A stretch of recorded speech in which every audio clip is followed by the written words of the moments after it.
기자수첩 안지용입니다. 오랜만에 PPT 관련된 소식 전해드릴까 합니다.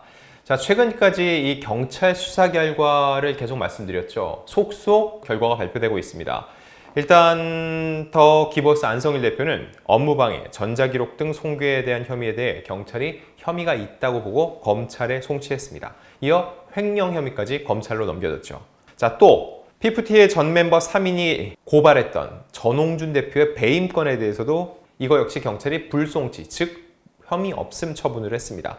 자, 여기까지는 익히 알려진 얘기고 공식적인 보도자료도 냈습니다. 근데 하나가 남아있죠. 그 하나가 뭘까요? 바로 전홍준 대표의 명예훼손 혐의입니다.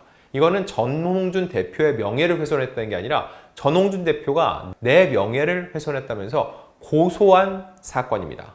기억하는 분들 많이 계실 거예요. 자, 어트랙트의 전홍준 대표가 더기버스와 안성일 대표 측을 고소한 이후에 이거에 대한 역습이었죠. 지난해 10월 30일이었어요. 안성일 대표가 전홍준 대표를 명예훼손으로 고소했습니다. 그리고 그 사건에 대한 수사 결과가 나왔다는 거죠.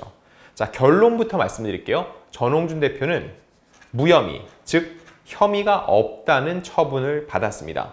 자, 그럼 왜 그런 결과가 나온 것인지, 그리고 이게 알고 보니까 2월에 이미 수사 결과가 발표가 됐어요. 그런데 지금 4월이죠.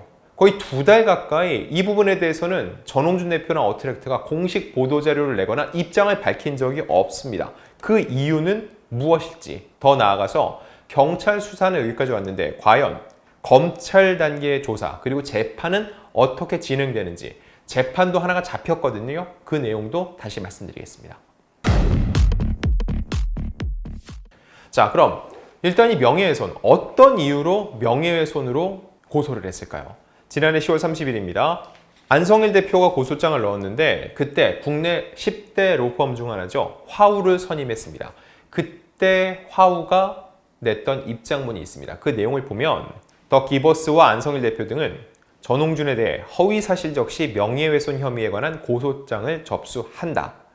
전홍준은 PPT 사이에서 전속계약 해지 관련 분쟁이 발생하자 아무런 근거 없이 여러 언론 매체 등을 통해 수차례에 걸쳐 더 기버스 대표 이사인 안성일과 총괄 이사인 백진실을 상대로 PPT에게 속칭 가스라이팅을 하고 있다거나 어트랙트 소속 아티스트들에게 접근해 어트랙트와의 전속계약을 위반하도록 유인한 외부 세력이다 등 허위 사실에 기초한 명예훼손적 언동을 계속했다라고 주장을 했고요. 이거에 대해서 안성일 대표 등은 PPT 멤버에게 어떠한 가스라이팅이나 어트랙트와의 전속계약 해지를 위한 유인 행위를 한 적이 없으며, 나아가 PPT 멤버들은 더 기버스 내지 안성일 대표의 영향력 하에 두고자 하는 일말의 의도도 없었음을 고소장을 통해 명확히 강조한다. 이렇게 밝혔습니다. 자, 그리고 더 기버스는 어트랙트와의 용역 계약에 따라 PPT 개발 업무 등을 총괄하던 중 여러 사업적 요인을 고려해 2023년 5월 31일자로 용역 계약을 종료하고자 했을 뿐, 이를 기점으로 PPT 멤버들을 속칭 빼돌리게 할 의도나 시도는 전혀 없었음에도 전홍준은 아무런 근거 없이 더 기버스 및 안성일 대표 등에 대한 음해성 언동을 계속하고 있다고 얘기를 했습니다. 자, 그럼에도 불구하고 교류는 있었다는 점은 화우를 통해서도 인정을 했습니다. 근데 그 이유가 템퍼링은 아니었다는 걸 강조했는데, 이게 무슨 내용이냐. 약 2년 동안 용역 계약에 따라 더 기버스 및 안성일 대표 등이 근접거리에서 PPT의 성공을 위한 물심양면의 각종 지원 활동을 계속하는 과정에서 PPT 멤버들 및 그 부모들과의 신뢰관계가 형성되어 있던 상황에서 여러 가지 이유로 어트랙트와의 전속계약 해지를 염두에 두고 있던 멤버들과 그 부모들로부터 전속계약 해지 시도 시 파생될 수 있는 문제점들에 대한 문의를 받기에 이르자 안성일 대표 등으로서는 이를 매몰차게 거절할 수 없어 중립적이고 객관적인 입장에서 관련 답변을 해준 사실이 있을 뿐임에도 전홍준은 위 답변 내용을 교묘히 왜곡하는 등의 방법으로 명예훼손을 계속해오고 있다. 이렇게 주장을 했죠. 굉장히 길죠. 자, 일단 정리를 하자면 허위사실 적시에 의한 명예훼손, 즉 전홍준 대표가 하는 얘기는 다 허위다라고 주장을 하고 있죠.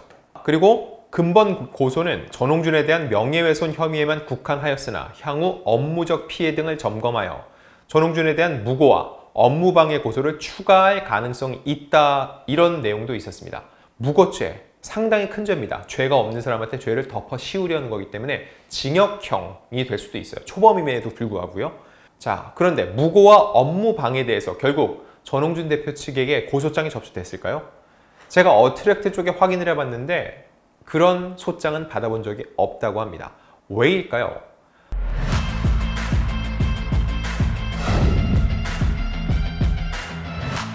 무고는 잘못이 없는 사람에게 고소를 했을 때 그 결백함을 주장하기 위해서 맞서서 하는 고소인 거죠.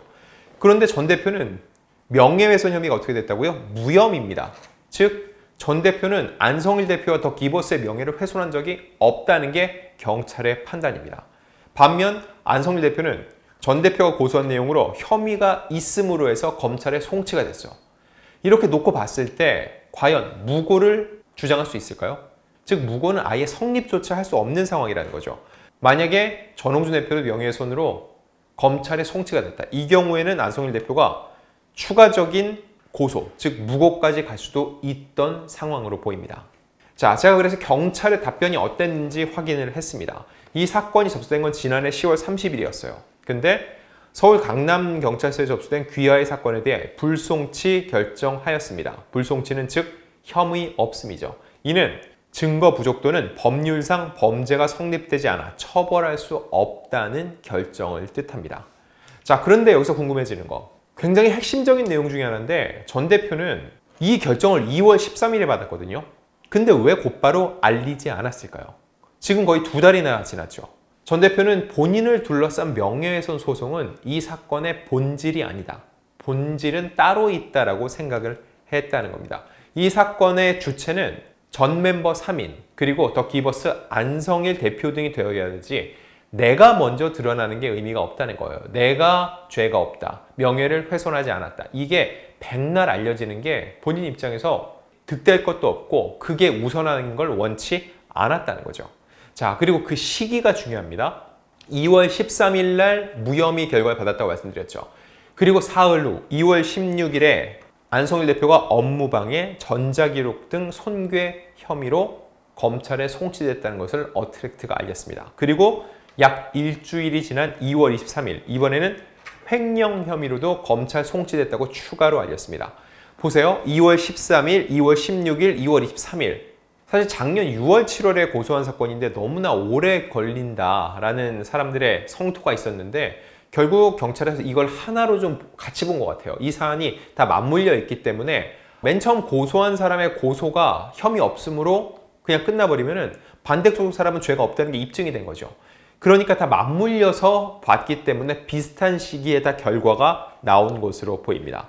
그리고 전 대표는 안성일 대표의 이 혐의 있음으로 인한 검찰 송치, 전 멤버 3인이 제기한 배임 혐의에 대해서 전 대표가 무혐의 처분을 받았다는 것을 알리는데 초점을 맞췄죠. 그 이후에도 보도자를 낸 적이 없죠. 저 역시 이번에 추가적인 취재를 하면서 이거에 대해 물어봤습니다. 어떻게 됐나요? 하니까 이렇게 결과 나왔어요 라고 알려주더라고요. 그러니까 왜 안 그랬나요? 물어보니까 굳이 필요성을 느끼지 않았다라고 다시 얘기를 했습니다. 자, 그럼 이제 경찰 수단은 다 끝났죠. 그럼 이제 검찰 단계입니다. 검찰에서 기소 여부, 그리고 재판은 어떻게 진행될지 봐야 되는데 물론 검찰 수사 단계에서 불기소 처분, 재판으로 보내지 않고 여기서 끝낼 수도 있습니다. 하지만 기소가 되면 그때부터 본격적인 재판이 시작되죠. 자, 그리고 또 하나의 재판이 이제 시작이 됩니다. 바로 어트랙트가 더 기버스를 상대로 제기한 손해배상 소송이 오는 7월에 첫 변론 기일이 잡혔습니다. 7월 11일 서울중앙지법 제33민사부에서 어트랙트가 더 기버스와 안성일 대표, 백진실 이사를 상대로 제기한 10억 원 상당 손해배상 청구 소송 및 변론 기일을 열 예정입니다. 자, 이 소송은 지난 2023년 9월 27일 접수가 됐고 양측의 의견서를 모두 취합한 이후 재판을 시작할 준비를 마쳤다는 거죠.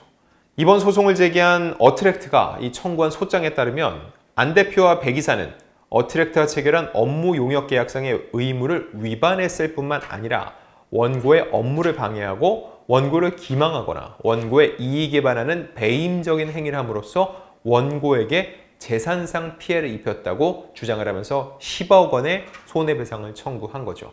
앞서 말씀드렸다시피 이 내용들은 다 연결돼 있습니다. P2T, P2T라는 걸그룹을 중심에 두고 다 연결된 사건으로 봐야지 이해가 빠릅니다. 근데 보세요. 형사건 어떻게 됐죠? 전자기록 손괴가 경찰 단계에서 혐의 있음으로 검찰 송치됐죠. 이는 무슨 얘기일까요? 전자기록을 임의로 이렇게 망가뜨렸다. 즉 업무 방해로 볼 수 있다는 거죠. 이는 이 민사에서 업무 용역 계약상의 의무를 위반했다. 이 내용과 연결되어서 볼 수 있다는 거죠. 그래서 사실 이 민사는 7월에 첫 변론기인이 진행이 돼도 빨리 결론을 내리기보다는 형사사건, 이 전자기록 손괴 등 안 대표의 재판 결과가 이 민사 판결 그리고 손해배상 금액에도 영향을 끼칠 가능성이 굉장히 높습니다. 자, 향후 또 재판, 검찰 조사 어떻게 진행되는지 이 부분도 추가로 취재 후에 여러분들께 말씀드리겠습니다.